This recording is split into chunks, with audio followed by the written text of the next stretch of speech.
Wait দেখেন, গোড়াটা দেখেন, 1 মুঠ হচ্ছে গোড়াটা। এই দেখুন গোড়া দেখুন, আর এই হচ্ছে ফলন। কিন্তু চারদিক থেকে সেটিং দেখেন, শুধু এদিকে না। দাদা এই ফলনটা একটু আপনি হাত দিন, হাত না দিলে ব্যাপারটা বুঝতে পারছেন না। দেখেন যে কত বড় এটা মোটামুটি 2 থেকে 3 কিলোর ঘরে আছে। এটা দেখুন। কিছুই হয়নি এখনো।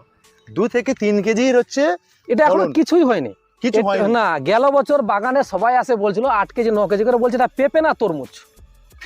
এবার এই সাইডে একটু দেখেন, ছোট এই সাইডের পেঁপেগুলো আছে দেখেন, মানে সেটিংটা চারদিক থেকে কিন্তু একই রকমই আছে। আচ্ছা আচ্ছা ওকে। চারদিক থেকে দেখেন একই রকম Okay. সেটিং, যে আপনার এই সাইডে আছে এই সাইডে না তা না, চারদিকে আচ্ছা চারদিক থেকে একই সেটিং। আচ্ছা দাদা আমাকে একটা কথা বলুন, মোটামুটি আমরা তো গাছের ফলন দেখে খুবই ভালো লাগছে।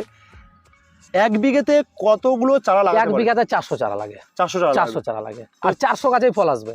400 কেজি এক মানে কোনটা মদ্দা হবে না, একটা পুরুষ গাছ হবে না। যদি পুরুষ গাছ হয়? পুরুষ গাছ হলে আমরা বলি পাশের গাছে যতগুলো পেঁপে থাকবে সেই পরিমাণ পেঁপে আমরা দেবো। হাইব্রিড ভ্যারাইটিতে কোনো পুরুষ হবে না। পুরুষ হবে না। আপনি 1000 নিলেও একটা পাবেন না। আচ্ছা, 1000 গাছে পেঁপে আসবে। দর্শক বন্ধুদের তো থাকে যে তোমার দাম কত দাদা? দাম হচ্ছে আমাদের হাইব্রিড ভ্যারাইটি 60 টাকা। 60 টাকা। হ্যাঁ, আচ্ছা 45 দিনে ফল আসবে।